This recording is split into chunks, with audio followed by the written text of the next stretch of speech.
Well, here we are, Tim, again in Tulsa, Oklahoma, and I'm here with my friend and fellow veteran, Tony Pieroni. Tony, I'm so glad to be able to spend some more time with you again today. And we're at the 2021 Wolfhound reunion. And so this is a unique opportunity to be able to get with all the guys and see how everybody's doing. And Tony, in this interview, what we're doing is I want to make sure that you know, your family has an opportunity to, you know, hear a little bit about your life and your service, but your grandkids, your great-grandkids, and as I've told you before, we're going to have this up on the internet for 100 years. So it'll be kind of like a Ancestry.com for Tony Pieroni, but it'll be in living color. It won't be just looking up somebody's name and making a family tree. Do you know what I'm saying about that? So what I'm going to do is I'm just going to start at the beginning and ask you, where were you born and raised? I was born in Florence, Italy, and came over to this country in 1955. I was raised in Highland Park. So how old were you in 1955? I was 6 years old. Okay, 6 years old. Okay, go ahead. And I was raised in Highland Park, Illinois. I went to school in Highland Park, Catholic grade school, and then public high school.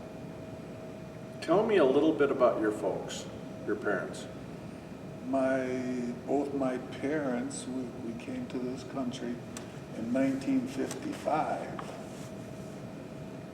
They were farmers in Italy, and my grandparents and my parents were all farmers, same village. You know, the property was passed on from one to another. Or actually it was passed on to the oldest male. And my father was the only male of 8 kids. So, you know, but my dad was in the Second World War, was a prisoner of war. And after he was released, he had a sister that was already an American citizen here, and she signed papers for him to come to this country. So he came to this country for 2 years to raise enough money where he could come back and bring the whole family over. What do you think his motivation was? Why do you think he would want to leave his home, where his whole root system, where the generations of Pieronis were? Why did he want to come to the United States? Because it was poverty. It was very, very poor. Being a farmer, you know, you raise your own cattle, your own everything. You had a vineyard, you had olive fields, and what they harvested every year, they used for the year. Like I said, it was poverty. And his sister, who was here, that had a business in Glencoe, Illinois, which is 2 communities south of where we lived, had a landscaping business and guaranteed him, you know, work. And she indicated that it was a better way of living than from what she was experienced back in Italy. Yeah, so probably in a nutshell, there was more opportunity. There was more opportunity. And I mean, he came over here and he was a landscaper. But then after about 4 or 5 years, he quit. Now, in 4 or 5 years, you guys had come. Well, he worked here for 2 years and then came back to Italy. And in 1955, he brought us here. Okay. He left the family for 2 years to come over here and make enough money. Did you speak English when you first came over here? No. Didn't speak a word. Nobody spoke English. My parents didn't speak English. Okay. So we came over here as couldn't speak a word. In other words, if you went to the store, yeah, I want one of those. And so you got put in the Catholic school system right off the bat. Got put in the Catholic school system. You know, they'd pass us to be passing us, but at the same time, there were some teachers that spoke Italian that went out of their ways to help us learn English. Cool, yeah. I was in 1st grade. My older brother and I were in 1st grade. I was in 1st grade for 2 years. Just because of the language? I couldn't speak. Just because of the language issue, yeah. Tell me about your brothers and sisters, or just brothers? There's 4 of us. And tell me about them. I have an older sister that lives in Arizona, and she's married to a super neat guy. They're both retired. What's her name? Rita. Okay. And she's married to her husband's name is Ralph. He was a pharmacist in the Army when they met. And I have an older brother named Reno. He was a carpenter for 30-some years. He's 2 years older than me. And he's retired now. And I'm number 3. And then I have a younger brother. God bless his soul. He passed away last January. Went to bed on a Saturday night and never woke up Sunday morning. Had he been ill? Well, he had had some medical issues, but nothing. Nothing like you would think somebody was going to die from. Got a call on Sunday morning. Carl has passed away. So Carl was his name. Carl was his name. Yeah. Yeah, what a shocker. The youngest. The youngest, yeah. Yeah, that just goes against every, He had just turned 70. Now, this is going to be an interesting story because you came here as an immigrant, and you went through the school, and you graduated high school. Yes. What did you play sports in high school? No, we couldn't. None of us could afford to really do. We were very poor. I remember my father, he worked 8-10 hours a day just to put bread on the table. We started working, all of us started working at young ages. I mean, I was cutting grass at 12, 13 years old, and there were my dad's accounts. And then because he was working, we would have to do them, and all the money went on the table just to keep things going. Like I said, we were very poor. And I wasn't the only one. All of us did. So it wasn't like you had a carefree childhood. There was no carefree. You know what I'm saying. Yes, you kids were working from a very early age. So at what point did you ever consider, I want to go to college, or I want to get We couldn't afford to go. So the thought of it wasn't even. College was not there. Okay. And then what had happened is in 1965, my brother got drafted. Your oldest brother? My older brother is 2 years older than me. I think it was 65. No, it was 66, somewhere in there. Yeah. He got drafted, and he went to Leonard Wood, and then to Fort Lewis, and then he got sent to Alaska in a mechanized unit. So he spent a year and a half up in Fairbanks, Alaska. Freezing his rear end off. Yeah, well, it was better than Vietnam. No, I get it. We were at boiling. I get it. So that brings me to the next question. Did you get drafted, or did you join the Army? Yeah, I got drafted. And tell me a little bit about that. When was that? I graduated from high school in June 14 of 1968. Okay. August 1st, I had my induction orders. I had to report to the closest train station where the train started on the Wisconsin border and went all the way down to Chicago where the induction. And I remember when I had to go up and get my train ticket, as if I needed a train ticket. I says, what time? She says, I do be in Highland Park at 6 o'clock. How do I know which train? He says, don't worry about it, you won't miss it.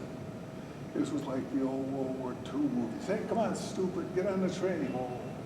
Yeah, and we ended up in Chicago. But Tony, I gotta back you up. You just graduated from high school. Yeah. And you're getting drafted. Yeah. You were young. I mean, I was 18. You hadn't even I had not got to go living. I mean, you weren't even doing. No. You were working and not much else in life. No, I didn't. And so you got on this train. Was it weird leaving home and being? Oh yeah. I mean, we had never done much. You know, my parents never went on vacation or never did anything. They didn't go out to dinner like you and I do today, or like your parents probably did once. once a month or whatever. Yep. My parents, they couldn't afford it, and it wasn't their fault. Yeah. We all contributed, and it was the old Italian family that, on Sunday, and I was just talking with Father Jim, and the old Italian family, they used to go to church every Sunday morning, and by the time you got home from church, dinner had already been started. Buddy, I've been there and done it. And, there was always more than just your family. There was a dozen people Always. there for lunch. And then you stayed around, took a nap on the floor or on the couch, and then you had dinner again at 5 o'clock. Yeah. And drank a lot of wine. Yeah, when I was a kid, some of my parents' best friends were Italians, and we would get in on those Sunday dinners, and if you haven't been there, you can't even describe Can't it. imagine. I mean, it's the spaghetti and the lasagna and all the things I can't even pronounce some of the stuff they were, but it was all good. But it wasn't just the eating. I mean, I miss that. Yeah. Well, that was. Because family. It was just family and friends. Absolutely. We've lost that, Tony. Today, I mean, that's just lost. Yeah. So here you are, this young kid. You're on a train, and you're headed where? We're down to Chicago. There's an induction center that takes up a whole square block of Chicago. And they had us lined up. We get off the train, you can't imagine this. 8 o'clock in the morning, the train pulls in by the induction center. That's one of the normal stops. And there had to be 500, 600, 700 people on the train. Because it started on the Wisconsin border, and it stopped at every single train station. Oh my goodness. So they're walking here, the people get off the train, and it was just the guys going into the service. And they're walking down the middle of the street during rush hour. Can you imagine rush hour in Chicago? Oh my gosh. And cops come up and grab me and goes, "Get out of the street, I'm going to take you to jail." "Okay, take me." "Take me now." Goes, "What's going on?" "Oh no, not another induction day." They had us lined up around the induction center. Like I said, it took a square block Good. of Nice. Chicago. And go in, take a physical, and it was a quick physical.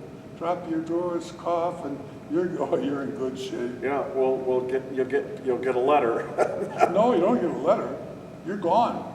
We left from the induction center. They took everybody out to O'Hara Field. And the way O'Hara Field was in those days, it was like in a half moon. And the first building used to be the International Building. Well, the military took over the International Building. And they had everybody in there, and they had guards, MPs, all the way around the building. Wow. And I sat in there for 2 days to go down to Fort Leonard Wood, Missouri. When did you raise your hand and take the oath? At O'Hare? No, in the induction center. Okay, After the physical. Okay, that's when we did it too. So I was just curious. Yeah. After you're sworn in, they put you on a bus, and you go wait for a plane for 2 days to go 4 hours, 5 hours to Fort Leonard Wood. Yeah. So what was that like when you got off the bus? Just plain weird. And no, it was crazy because, we weren't upward my part. I was on the north of Chicago, northern suburbs. And we had, we're not prejudiced, but there wasn't a lot of blacks. Once we got on the bus, it was 3 to 1. Yeah. You remember, right? Yeah, of course. Yeah. And something new in life. I mean, I've got a lot of black friends. I'm not prejudiced. And it was just very interesting. Different way of life. You get down there and you got some jamoke. Okay, you go over here. This is your bunk. Drop your clothes and let's go. Or drop your little bag. We're going to get you a uniform outside. And they start telling you how to march and how to stand at attention, and you know what? It was different. And certain guys they picked on and Oh, yeah. abused. I mean, it was just, so. Well, I was one of them. Were you one of them that they picked on? I had an 18-year-old DI Oh, man. from Chicago. The kid was in great shape. He was a smart aleck. We call it smart ass, excuse the English. Yeah. And one day, I mean, after we had already had some training, he'd come up and he punched me in the chest. He was a strong kid. And I hauled off and hit him, and I got caught. Oh, gosh. They were going to court-martial me. But they would have been doing you a favor. Absolutely. But I had learned at that time that, you know, they can't put their hands on you, right? Yep. And when they brought me in and they said they're going to court-martial you, I told them, I go, you hit me first. Yeah. He took the wind. That was natural response, me hitting him back. And he said, well, we don't believe you. I said, you know what? Look at all those guys that were in formation. They saw what happened. Just go ask some of them. Yeah. He was a good DI. In fact, they busted him. I was just going to ask you what happened to him. They busted him. They let me go. They busted him one rank. They made him a corporal. He maintained his DI because he did such a great job in training. And he was a nice guy. After all that. Did you have to deal with him after that? Oh, yeah. And I thought And it was fine. It was. No, because he was from Chicago. I was from Chicago. And, you know, all of a sudden we got along. Yeah. What the heck? When you got done with basic, was there any rumors going around when you were in basic about where you were going to wind up? Oh, yeah. We were all going to Vietnam. And we were all going to die. In other words, infantry? Oh, yeah. And they knew that. So at the end of basic, they always have a time where they call your name and tell you your MOS and where, you know, then you figure out where your next duty station is. Where did you go? I went to Fort Lewis, Washington. I was 11 Bravo. Okay. And how did you get there from the basic? Did you take a plane or? Yeah, we flew up from, first they gave us a 30-day leave.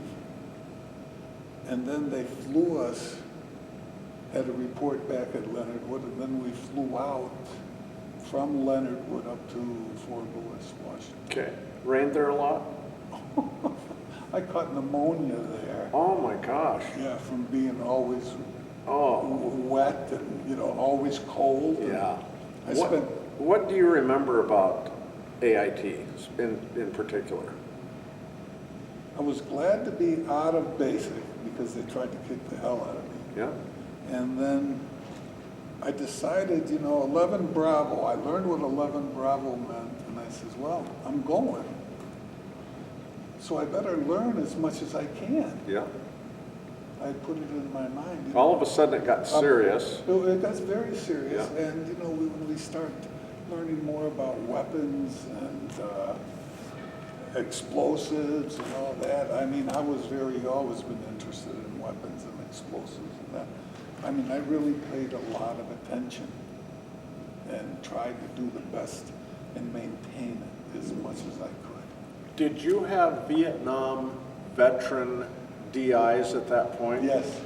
And that was a different, Absolutely. a different cat, wasn't it? It was definitely different because they told you, the first thing you do is you listen. You close your mouth unless you've got a good question or a question. And then if you listen to the guys that you're with, don't try to be a smart ass. Yeah. Don't try to think that you know more. You know what, you might make it out of it. You probably won't. Yeah. You might make You it got a better chance. Yeah. That's kind of what they told us No, I too. tell you what, because I was so young and I did try to pay attention, I think the infantry training is what really woke me up. Yep. Well, I remember specifically in AIT, when we would go to those ranges or we'd go to those classes and we'd be in the bleachers, in AIT it was always a returning Vietnam infantry vet, and they were usually wounded. They were usually disabled in some way. like they were on a crutch or well, a lot of guys were on canes. Yeah. And you know, when those guys would start, you know, they always had a period of the class where they had to talk, and some of them would start breaking down. Yeah. And it was the first time I saw grown men cry, and I thought, holy crap, this is like really serious. We had a guy, one of the instructors, beg us, please listen.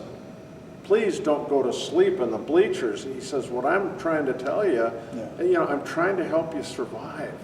And you know, guys, it really worked because we were like, oh, wow, yeah, this guy's not joking. And by the way, he's got a messed up leg to prove it, right? So that was the way it was with us too. So the Army at least was smart enough to put that in the mix, you know. So what date did you arrive in Vietnam? On February 15th, and 1969. And where did you land? What, Canaan? Yeah, okay. And then do you remember, what was your first impression?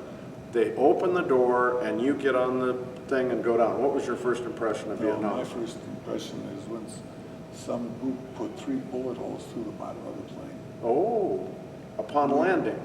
We were landing. We were maybe a couple 100 feet off the ground. And the sniper hit the plane and they came through. And I tell you what, when we landed, we got off the plane right away, and they had helicopters flying overhead. They got them, the gunners got them, then they went and picked up the body of the sniper and dropped it not too far from the airplane. Oh, for heaven's sake. I'll tell you what, you talk about shitting, crapping in your pants. What a first impression. Oh, you know, no, what it does is nobody's playing games here. No, oh no, nothing's funny now. No, there was nothing funny. There's, like I said, there was guys, I'm not getting off the plane, I'm staying, I'm going back. Yeah. What do you remember about the replacement station? I didn't stay long at the replacement station. Evidently, Charlie Company or the Wolfhound that had, prior to that, that had a lot of losses. They needed men in the field. I was only there maybe 3 days, 4 days. I think I only went through 2 of the you know, we used to go out, but we were in the jungle. Yep. The little for 2 days. charm school. The charm school. I was only on a couple of those. Then I shipped out. They put me on a deuce and a half and shipped me out to the field. And so do you remember what fire support base you came to? I think it was Jackson. That's correct. That's right. Yeah. And the reason that they were dragging you guys through the system so quickly is because we'd gone through Diamond 1. No, this was before Diamond 1 was January 23rd. No, it was February 23rd, yeah. But you were in country. February 15th. Oh, 15th, yeah. I was at Diamond 1. Oh, okay. I was out on patrol that night. Okay. Where they told us, pretend you're the grass. Yeah. As they stepped through us. Yeah. Okay, that's right. As they ran through us, I was at Diamond. Yeah. Okay. So I'm trying to think of what was going on just before that. But we were always short. Our company and our platoon in particular. I mean, we came out. I think there was 5 or 6 of us that came out. Do you remember the guys that came out with you? I think Eddie came out with me. Yeah. I can't remember if Rudy DeAnd. I remember Rudy. Oh yeah. I'm thinking George Cush, Manarelli. No, they came in a couple weeks after that. They came in after. Okay. I believe, anyway. Yeah. Well, it was that time period. They came in after Diamond because it was just a shocking thing. And I mean, me, it's all a blur. because I put it behind me because I saw so much blood. And so there much- was a kid named Steinhabel. Do you? Yes, I remember the name. And he comes out there, and he'd been there for 3 days when we went out on that ambush patrol on February 23rd. Yeah, And he started crying. And I remember that. and he said, I've got a bad feeling about this, you know, and Bobby Connell said, hey, I'm staying in tonight, I'll trade with you. And so he stayed in the bunker, and Bobby went out on the ambush patrol, and it was Bobby Connell that night that shot the duper and knocked out the 51 caliber machine gun, and of course Steinhabel, we know what happened to them in the bunker. And that's always been on my mind for all these years, you know, how things work out. And I remember Eddie, I think it was Rudy, that we were the three of us. And the reason I remember that is, as we're going out on the deuce and a half, I went to buy a Coke from a little kid, and it's full of jungle water. It was sealed and everything. Really? Yeah. Oh my gosh. You had to give them $1 or Oh, something. $1. That's what we paid for them. And, you know, And you got rice paddy water. and I can't say for sure, but I think Ray was on that deuce thing. Because there was a few old timers, Yeah. but for some reason Ray always hits me. He let me buy it. He let me take a sip of it, and then he gave me his canteen. He says, rinse your mouth out, take a sip, don't take too much, because I've got the pill in the water. Yeah. You know, he goes, you gotta learn by yourself. You gotta- Iodine. Yeah, you gotta learn what you do and what you don't do. Yeah. You Yeah. know, and I learned real quick. Yeah. Oh yeah, you have to. Absolutely. But, you know, that's, Who do you remember were your closest buddies in the platoon? Rudy DeAnda, Eddie, and then when Manarelli and Push and Dunnick and what's his name? The little Puerto Rican. Kid Lowe's. Oh, Alejandro. Alejandro and Kid. Yeah. the kid. Alejandro Rivera. Yeah, because we were all came out, and it was true. You guys were a bunch of asses. Oh. In the beginning. Oh yeah.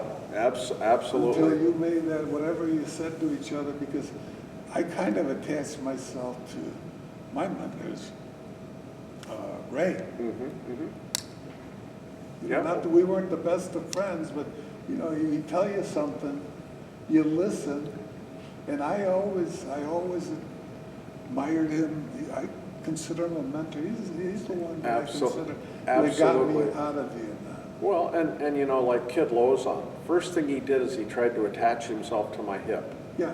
And I tried everything I could to get rid of him, and he would not leave. And so finally, he says to me, wait a minute, Sarge, he says, they told us in AIT that when we got to Vietnam, if we could find a sergeant that had been there a while, we're supposed to get right next to him and learn, and we might learn how to survive Vietnam. And that's what he told me.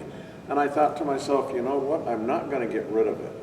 So I might as well teach him, you know, and we had, that talk that you mentioned, we did get together and we had a talk and we said, you know what, the reason we didn't want to have anything to do with anybody is because we were... You don't want to know. You don't want to know him. Well, that and the new guys are going to get us killed. I mean, that's all there is to it. They're going to get us killed. And then pretty soon we said, you know what? If we don't teach them what to do, they're going to get us killed. And you know, so we might as well teach them. And then we got a better than average chance that you know, it's going to be good for all of us. And of course, you know, that platoon got tight. That platoon got to be a tight It was. bunch of guys. So okay, so you're in the platoon, and do you remember the very first time you got in a firefight?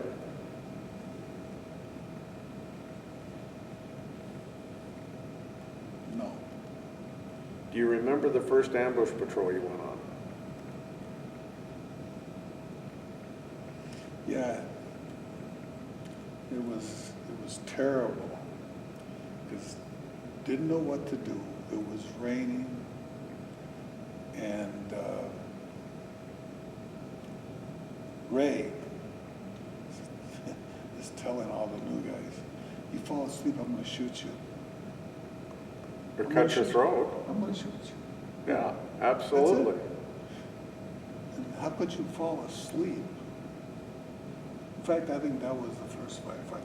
I think it was within a week or so after Diamond One. Mm-hmm. Because we got pulled out of Diamond One to the back, and then after we went back, we had to go back into Diamond One. Do I remember? Well, they did. We went to Trangbang after Diamond One. Right. And then they sent us, and then we were there for a little while, and then they did Diamond Two, and we went, wait a minute, we're not going back out there. And sure enough, they sent us to Diamond 2. Yeah. And that was like insanity. We went, we're not, who could send us back into that mess again? Mm-hmm. And of course, Diamond 2 got run over, and then they thought Diamond 3 would be a good idea. And so it just never ended, you know. And the new guys got, you haven't read the book yet? I read part of it. Okay, well, you'll read about that era. That damn book of yours, John, just gets me going. It just, Yeah. and I'm complimenting you. Don't take. I know, no, I get it. But what we're talking about right now, you'll read about when you guys got your first real opportunity to be in a fire support base, knowing that you were going to get run over. Yeah. And it was horrible. Yeah, it was. And Ray and I were two, at that point, really hard-ass people, and we wanted you guys to survive, and we didn't want to die. And I remember they came around and they said, Stewart has been getting gassed, fire support base Stewart. Yeah, so make damn sure you've got your gas masks with you, on you at all times. And I would tell these guys, if you take a shower, you have the gas mask with you. I mean, you just can't, you know. And I said, this is the deal, guys. If we get gassed and you don't have your mask and you're writhing on the ground, I could care less. I'm not, don't look to me, don't call to me. And Lozon, of course, you know, he's listening to every single word. And I think he tied his around his chest so it would be, you know. And of course, sure enough, that night we got gassed, and there was 3 or 4 guys that didn't have their mask with them, and they were crying for their mothers and screaming and yelling and everything. And I thought, God, I had to go over there and just shoot them, you know. But then the next night is when they tried to overrun us, and of course, the 2nd platoon was on the north side of that perimeter. And we acquitted ourselves very well. Oh no, we held them. And we acquitted ourselves very well. And Ray and I both got together and we said, you know what, they're not new guys anymore. No. They're not. You know, these guys are. They earned it. You know, they earned their position and so forth. So from then on out, it was just we became a very good platoon. I thought we became a great platoon. So what were some of the positions in the platoon that you held? Like, were you just a rifleman, or? No, I was an RTO for Joel, and then I carried the M79 for a while. And then when on May 25th, I became an RTO again, you know, for Lieutenant I. Did you volunteer that day? Well, no, they didn't see. Because Langley always got me into trouble with that, because I could handle the radio. You know, if there was a problem, I could talk to them. Yeah. And they were expecting problems. And so Langley says, come on, carry the radio today, or, you know, because he was in basically in charge of all the radios. Yeah, and you know, Clennon that day, Marquez's regular RTO had gone into Coochie for some reason. Clinton volunteered. He volunteered. volunteered. Yeah. And I remember I was sitting right next to him and I said, didn't anybody ever tell you in the Army you don't volunteer for anything? And he laughed at me and he says, you know what? I think I always wanted to be an RTO. You know. No, but I carried the radio for Joel for quite a long time until he got hit. Yeah. And then I said, I have time for something else. Suddenly they gave me the 79. Yeah. And then I carried the 60 for a while. Okay. And then Manarelli got the 60, you know. Yeah. Him and Cush were Yeah. together. And then I was a rifleman, and then So you got I had a little bit of everything. Well, I did too. That's kind of my progression in the platoon. I did a little bit of everything too, so that was interesting. What did you get mail from home? Yes. Who would be the person that would write where were you receiving mail from? I received mail from my sister, my older sister, and I received some from my brother who was stationed in Alaska. And then a funny story was that we got to back up that when I got drafted, I had been going out with this girl for about 2 years. And I broke up with her the week before I left. What was her name? Dee Dee. High school High school. Yeah. girlfriend? Okay, sure. And because I knew I was going in the Army. Yeah. And she wrote me a letter because our address was APO San Francisco. And she says, I wish I would have known you were in San Francisco. I was just there for a month. So I had to write her back, you know, tell her, well, I'm not in San Francisco. Yeah, not exactly. And she didn't know that I was overseas. Yeah. And then the truth came out that I broke up with her on purpose. So I got a lot of mail from her. Mm-hmm. And in turn, we ended up getting married when I came back. You did. Yeah, a couple years after we Oh, got, for heaven's sake. yeah, we got married. That's awesome. That's a good story. Yeah, but I broke up because I knew that I was going to Vietnam. Yeah. Well, you know, and Ed, he got engaged to Marie, Yeah. and they wanted to get married, and they just decided, you know what, I'm going to Vietnam. Yeah. And so, not sure about the outcome, so we'll wait till I get home. Yeah. That's basically what he did, you know. And me, rather than leave somebody back here, you know. Exactly. And so when they would send a care package, a box, what kind of I things? got good care packages. I want to know what you got. I would get loaves of bread. They were all stale and moldy and I mean, disgusting. Did I you say, open up- did you say they sent you raw steak? What? What'd you say? Loaves of bread and what? Loaves of bread. And then what else? They were disgusting. They had mold, Oh, mold, stale, yeah. you know, because it would take so long. Oh, yeah. But if you broke them open, there was always a bottle of scotch. Oh, light at the end of the tunnel. You know, they would open it up and they check it. Sure. Loaf of bread. It's ugly, but we'll send it to them. That's interesting. But open it up and, you know, Oh. they hollow it out. I had a bunch of friends from high school. I'll be They would darned. write me, I had 2 girlfriends that were twins. They sent me a loaf of bread at least once a month. And everybody, like Rudy Deanda, he could smell it. He'd walk over with the bread. He says, don't. And you see, Rudy, if you remember, he liked to smoke. Oh, yes. But when he got some scotch, he was flying high. Yeah. He was so happy. I'll do whatever you want me to do. Sure. Oh, Rudy, what a He was a character. character. You know, I'll never forget, he'd go over at least once a week to the mess hall, and he'd get the metal can that soda crackers came in. Yeah. And he would get that marijuana and he would stuff that and pound that until you couldn't get another ounce in there, and then he'd seal it and send it home. Yeah. And so one day, I watched him do this many times, and I finally said one day, I said, Rudy, what the hell? what are you sending all that stuff home for? And he says, well, it's real easy. He says, when I get home, I gotta have something to do for a living. Yeah. I mean, he was already planning that he was gonna be selling. He's planning his future.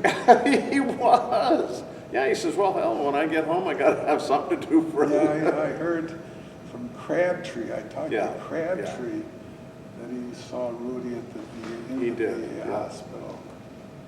There's another character. Yeah, God, you know, he's, that Deando, he was really, Yeah. he was funny. So, what was the worst day you ever had in Vietnam? I had two of them that were the worst. Let's try them, go ahead. Was on June 25th with Eddie Clemens and stuff. And the other one is September 5th when Donald Cartland got hit. He was standing as close as you and I was, and the bullet should have hit me, but it went right past my face into him. We were I just made sergeant, and we were out on a patrol, and I think, what's his name? Conrad was running the patrol, Okay. and I saw Cartland go down. I grabbed him, and I looked to the left, and here's the goop sniper, and I'm screaming. It didn't help him 1 ounce. He was gone. Yeah. Yeah.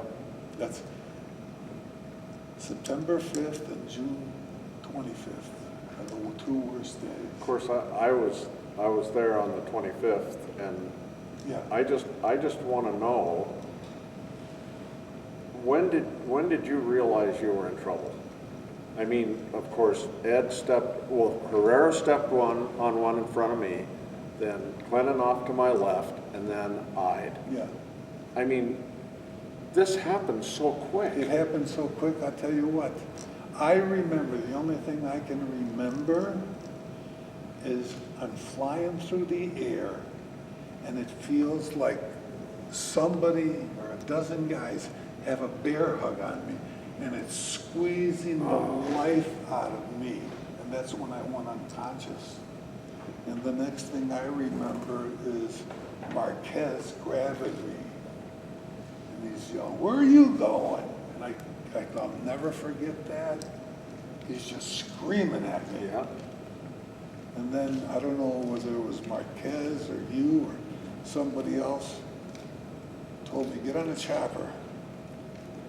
I said, "No, I'm not going." That was probably me, because I had just put Herrera on, and then Clennon after that, and then we were trying to get you over there Yeah. to get you on. No, I'm not going. I could feel the metal. I carried that radio all the way back. And when I got back there, they had to call in a dust-off for me again. Yeah. Because that piece of metal was still in the radio. I'm surprised, I didn't hurt Or myself worse. or aggravate it, you could have, yeah. Well, no, it was cutting every step that you take. Sheesh. And my legs were bleeding because that was one of the worst times of my life too. Yeah. Going back, and I laid in the hospital in Cu Chi, but I mean, they had tried to patch me up back here. They put a bandage on my back, but they sent me back, and then I've got shrapnel in my legs. And in Did my, you think you were going home? No. Did you tell him, send me home? No, I really didn't. I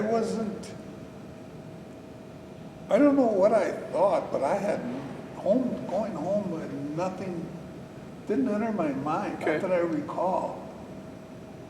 Not that I'm a gun-ho individual, I'm the last one here. Yeah.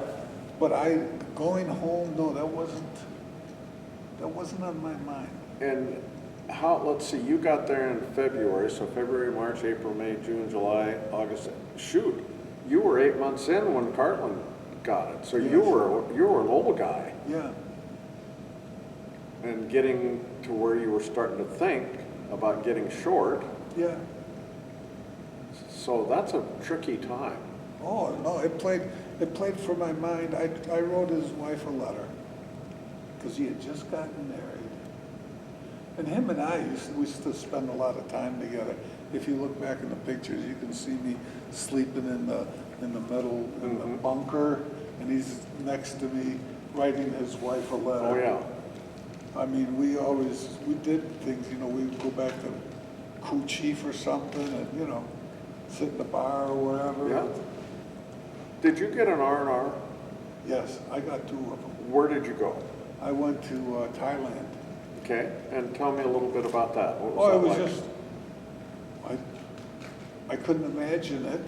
You know, it was just, at that time, I couldn't imagine what it was going to be like. But it was very nice. It was, you know, to be out of the field. There was only one problem. Couldn't sleep. Always restless. Yeah. And just, it was an hour to relax, but we didn't relax at all. We spent a lot of time drinking and just, you know, wasting the time away to wait to go back to the field. And then that's my next question. You had to go back. You had to go back. And what was it like when you got back out in the field after You being... want to get the hell back and go back to Thailand. I know, right? It wasn't long enough. Yeah, but you know, a lot of guys don't realize that old guys, and I say old guys like you and me, we got 2 R&Rs, Yeah. not because we deserved them, but because we'd been there and the allocations came up and our name kept showing up. An R&R and I got a 7-day leave. Okay. I had 2 R&Rs and I got a 3-day leave to Van Tao. Yeah, and I went to Japan, and Japan was something different. I'd never experienced. Now, I'll bet different- Japan was really different. Really different. I got drunk on sake. One night there was about 6 of us, guys even on the plane and talk. Yeah. Blah, blah, blah. And got so drunk, what they did is, I don't know if I passed out or something, they put me on their shoulder like a log and carried me back to the hotel and threw me in and left, but they went back drinking because I was goner. Did you get any awards or citations? Yeah, I got 2 Bronze Stars, Okay. and that's it. Purple Heart. I didn't get one. How's that possible? Nobody put me in for one. I did not get a Purple Heart. Did you ever try? No, I didn't. You know, John, we had an old saying, if you think back, that, you know, that Purple Heart or Bronze Star and $1 will buy you a cup of coffee. I got it. I know. You know, we think about it today, but you know what? I know I got it. I know that I did the best that I could, and, you know, if I had to do it again, I'd do it again. Yeah. And wouldn't do anything any different. Yeah. Yeah. But, you know, yeah, the Purple Heart's nice, but it doesn't, the Bronze Stars, I got a Bronze Star and I got a Bronze Star with oak leaf clusters. Sure. You know, and I've got them in my And they're meaningful. office. Those Yeah, are no, meaningful. I look at it. Yeah, I've got absolutely. them in my office and stuff, and Yeah. it's just, yeah. So when did you lasted the whole 365 days? Yeah, actually, no, they sent me home on January 30th. They sent me home 15 days early. Oh, Yeah, the early out program. The early out, yeah. Yeah, that's exactly right. They called me out of the field, and they said, bring everything with you. I got back, and all of a sudden they start, I'm trying to remember who the company clerk was. He goes, you want to go home? Oh, hell yeah, let's go. So they started the paperwork, and They started the paperwork, and the I rest was is gone history. within a day. So you get to where we're going to get on the plane. What did you feel like when you finally stepped up on the steps on that Freedom Bird? I cried. What was going through your mind? I had a lot of friends over there. I went over with a lot of friends. I made a lot of friends. And now you kind of wonder, you know, yeah, every man for himself, but it wasn't, the platoon wasn't that way. It wasn't ever every man Yeah. We were all like brothers, and that's why this is so important. The worst guilt I ever felt Yeah. was the day I left the field. Yeah. And I just kept thinking, who's going to take care of those guys? Well, I mean, you know what I'm saying. By the time you're an old guy, you're looking out for guys, right? Yeah. And I just kept thinking, Kid, Lozon, and all those guys. I thought, what are they gonna? It wasn't because I thought I was something, Yeah. but I knew I was responsible for him. Yeah. Yeah, because he was a newbie. I just felt guilt. Well, I felt guilt because, you know what? I went over and I had Dave Dunnick made E5, and there was Cush, Yeah. and there was a bunch of other guys. I left, and they still had a few weeks to go. They had a short time to go. Oh yeah, yeah, And, we had been together. We had been through a lot. yeah. And you almost feel like abandoning them. Terrible. It is. Yeah, it is a terrible feeling. So you get on the Freedom Bird, you get to the end of the runway, you're gripping the old handles, and it goes down the runway, and finally the wheels lift off the ground. The best feeling you can ever imagine. Yeah, you feel bad for what you left, but you feel good because maybe something might be normal. You know what you did, what was Yeah. right and what was wrong. And I was raised Catholic. So some of the things that we did, Absolutely. it's stayed in the back of my mind Oh, forever. of course. And somebody told me when I was over there, and I told somebody else, and it was brought up at the last reunion. What's his name? Bill. It's in Albuquerque, New Mexico. Randock. Randock. And George Cush caught Randock at one point where he was having a real hard time, and he sent him to me because I was the squad leader. And he says, Cush, talk to me. He says, you got to talk to him. He's really depressed. He's having a problem.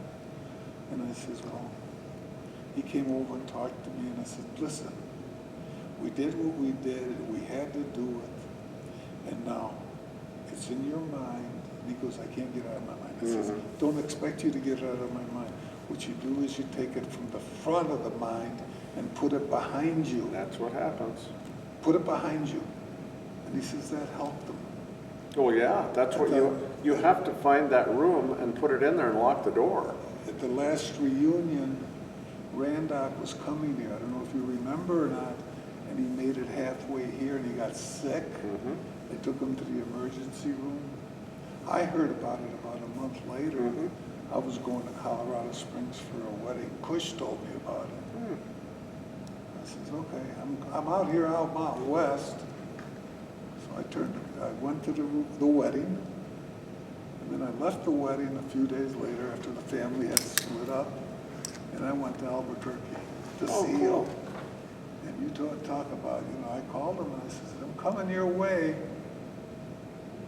Could I stop in to see you? He was waiting at the gate for me. Oh, when I did one of my road trips before I started this interview thing, he was one of the first guys I went and saw. Well, and his wife is wonderful. Oh yeah, and of course I stayed with him, overnight. And the first thing he had to show me was his car that he bought in Vietnam. Still got it. In the garage, and he bought it at the commissary in Cu Chi. I'd forgotten about that. Did you say a car? Oh yeah, he bought a brand new And they car. shipped it home? No, it was home. He ordered it from Cu Chi. And cheap because of taxes. I mean, there was something about GIs buying cars from duty stations or whatever. There was some special deal, and he bought a car. Yeah, he bought a car, and it's in his garage right now today. Yeah. And that's the first thing he wanted to do. He said, remember I told you guys I bought that car? And I said, yeah. I said, how'd that work out? And he goes, let me show you. And he's just so proud of that car. But you get moments like that. Exactly. So what did you do? Did you have any time left in the service when you got home? Yeah, I had 6 months left. What did you do? I went out, I got my 30-day leave, and then they put me out in Fort Carson, Colorado. Okay. They put me in a mechanized unit. Of all things. Yeah, from infantry to mechanized. So did you get to run around and ride around a lot? Yeah, that's a pain in the butt. Yeah, we drove APCs. Yeah, and that's tanks. what I mean. Is Yeah, that, so that's basically what you did. We played war games. We were supposed to instruct these people. But I got so tired of eating dirt. Oh. You get up on top. So one day we got a mission with the battalion commander. I tell my tank driver, stop the tank, get out. So I make him the tank commander, and I became the tank driver. God, did I have fun. Almost got court-martialed over that. Jeez. We're out in the woods, I get up to this tree and I, boom, drop. Took it right out, knocked it right over. Yeah? Drop the trees. They saw me doing that. Who the hell's in that tank 2340 here? Yeah? Oh, yes, sir. What you can't destroy property like that. Yeah, well, I couldn't see very good out Yeah, there. you know what? It just happened. So what did you do when you got out of the Army? Had a hard time working, trying to find a job. We couldn't find a job in the 70s. And, but I finally found a job working for Commonwealth Edison, the electric company.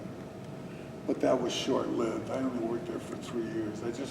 And when did you get married then at this time, during this period? Yeah, and about 2 years after I came back. Okay. You know, we started dating again, and you know, told her the truth and this, that, and the other, and worked for Commonwealth Edison, but I couldn't work for them long because it's difficult to take orders when you feel that somebody's dumber than you. Mm-hmm. Yeah. And so I literally quit and started my own business. Which was? I bought a mobile station. I went into partnership with a guy, and there was a mobile dealer. We bought mobile station, and I was a mobile dealer. I was. Now, are we talking about the gas station mobile? The gas station, yeah. I was okay, mobile oil for 26 years. Oh, wow. Yeah. I was in a partnership for 6 years, and then we parted company, and then I had as many as 3 stations at a time. Yeah. But we did repairs. That's what we didn't make money on gasoline and stuff. But we did a lot of automotive repair, and you know, and I had another building. I had another piece of property that I had 11 mechanics working there. I had a 4,000 square foot building. Oh, wow, that's great. Yeah, we did a lot of automotive repairs. Yeah. So, did you have kids? I've got 2 daughters, And their names? Monica and Christine. And Okay. I've got 2 grandkids. And where are they living nowadays? One lives within 5 miles of me, and the other one lives about an hour south. So they're all, the family's still pretty close together there? Yeah, Okay. as far as vicinity, yeah. Any great-grandchildren yet? 2 grandchildren. One is Jack William.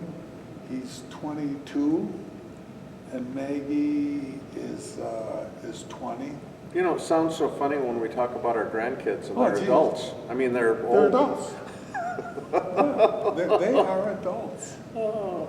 And this is an interesting question. When you came back from Vietnam, did you keep in touch with any of the guys? No, I was afraid. It's interesting, isn't it? Yeah, when you called, and my daughter finally told me, it took me a long time to get it straight in my own mind to get back to you. I was afraid of just everything that was opening up again, because it took a long time. When I got home, I turned into a workaholic. Like I said, I got married, and you know, I've never done it, but I apologized to my first wife because I'm the one that caused the divorce. Because I worked 12, 14 hours every day. Yeah, you know, you're not the only one, right? Well, no, No, I I'm mean, sure. as far as Vietnam vets, Yeah, and especially like in our group, we have a lot of commonalities amongst our guys. And I gotta say this, so anybody that's listening, the guys that came home, got married, and have stayed married for 50 years, God, I give them credit. God bless your hearts. Absolutely. I God mean bless that, them. I mean that. I just didn't have the, Arnie Hill, I mean, they just, oh, I just, she's got to be a saint. and, put up with him. and Moose. Moose, yes. I mean, there's a couple of guys that were able to do it, and that's why we started canonizing the wives before they died. You know, in the Catholic Church, you got to die before they can canonize. Well, no, I contacted the pontiff and got special dispensations, and you know what? They couldn't refuse me. When they found out who these women were married to, they said, "We believe you. Go ahead." And I've never told my ex, you know, because I took my kids away from her. My daughters were raised with me, and then one of them left me. We've had problems. Oh, sure. Oh, yeah. And, you know, maybe one of these days they'll realize that whatever I did, there was a reason behind it, and they appreciate it great. If they don't, well, I'm sorry. Yeah. And I can't do anything about it. No. I know that I did, in my heart, I did the best that I could. Yeah. At least you did it on purpose. Yeah. You tried on purpose to do that. When do you remember, which reunion was the first one you came to? It had to be like the third or fourth reunion. Branson? Yes. What do you We had two of them at Branson before we left, so whichever one. 12. Huh? 10 was at Grand Plaza, 12 was at the Radisson, and then 14 was at the Radisson, and then 16 was at Westgate. So what year did you first come, do you remember? God, I couldn't tell you. The Do you second one, remember, Sarah? whatever Branson, we did two at Branson. Did you do both of them at the same place?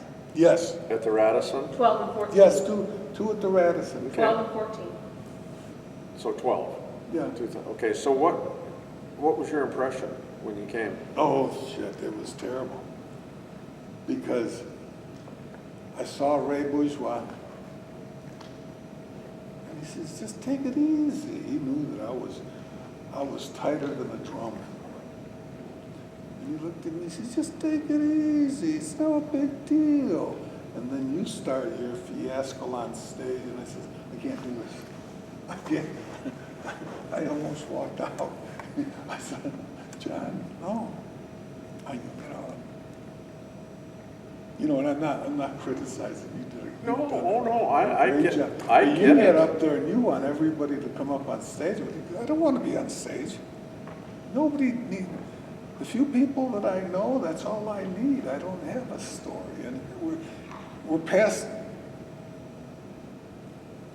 Well, you don't have much of a story, I'm sorry. Thank you. So I'm it's time sorry, to go. I'm sorry we haven't had an opportunity to spend much time doing this.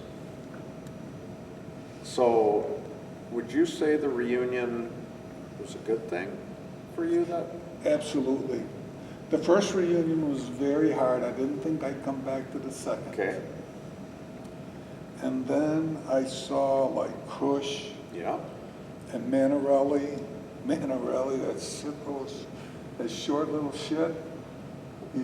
He's so funny. Yeah. And then the Grim Reaper, Yeah. you know, it just, okay, I'm gonna try it one more time. And I think I've made every single one Yeah, you since. have. Yeah. And I will make every one that comes along. Yeah. Yeah. Well, it's just been alone. It doesn't mean anything, Right. but together, It means a it lot. means everything. You know what? You know. Just Father Jim, him and I got to talking. we spent some time. Tempesta, Yeah. Jerry. He says, take them from me, would you? He just won't put down. And he's a good guy. I know. And he just, no, we've had some time, and this one I really enjoyed again. That's great. So, the first wife, you got divorced. Did you ever remarry? Yes. And I've been married 3 times. okay, who was the second wife? The second one we don't even want to talk about. Yeah, that's that. I don't talk about my second one either. She was a gold digger. So how about the third one? Third one, I was married 12 years, Okay. and then I got sick. Well, I ended up spending a year at Mayo Clinic. Yeah, and everything just hit me all at once. And the doctors where I go to the hospital in Lake Zurich, they just couldn't figure it out. And I was literally, I couldn't walk. I was in a wheelchair. And I got a tumor of the brain.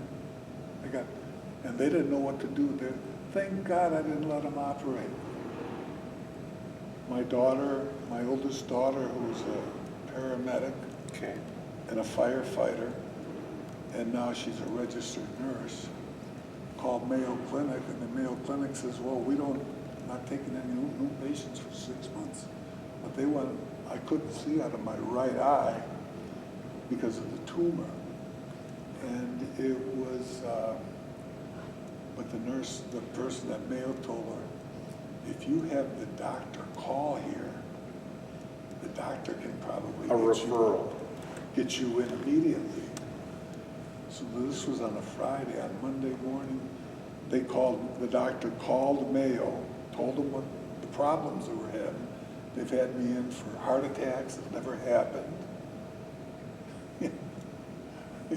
Oh yeah, I was just weird stuff. Mayo Clinic took me in. They were going to do the eye surgery because for this tumor, they were going to have to take my eye out. Yeah. And then in talking to the doctor for about an hour, he goes, I didn't ask you what medication you're on. So I started telling him medication. I told him that I was on Embrol. You talk about somebody that all of a sudden his face lit up, and he says, I heard something about that. He Googles Embrol. One of the side effects of Embrol is tumors of the brain. Oh, for gosh sakes. One of the side effects, and I got it. He gave me a shot. Within 2 weeks, it had decreased the tumor. He says, we're not doing the surgery. We want to try something else. You'll have to put up with the headaches. He goes, I'll give you some medication. He gives me a shot to neutralize the Embrol. It decreased 10% in month and a half. It decreased by 50%. In 3 months, it was all gone. Oh my gosh. I wouldn't have been able to see out of my right eye. That's amazing. Yeah, and they're the one that diagnosed the Agent Orange and got me on this special medication. And the only problem with that is it was $15,000 an injection. It's a medication, Acroma. And then my insurance went up to $1,200 a month, and I said, I can't afford this. So I went to the VA. And when I told the VA, I said, this is the medication. Oh no, we don't carry that. And I said, well, that's what's recommended by Mayo Clinic. Do you think they know what they're talking about? Well, we'll have to research it. I says, here, look at all that stack of paperwork like this. They researched it, and all of a sudden they got the medication. And then about a year later, I'm talking to the lady who gives me the infusion. It was an infusion, it wasn't an injection. Yeah. So I got to go into oncology every 2 weeks. And she goes, we're now using that medication for cancer patients. So I started something. Yes. You know, I feel good about that. Absolutely.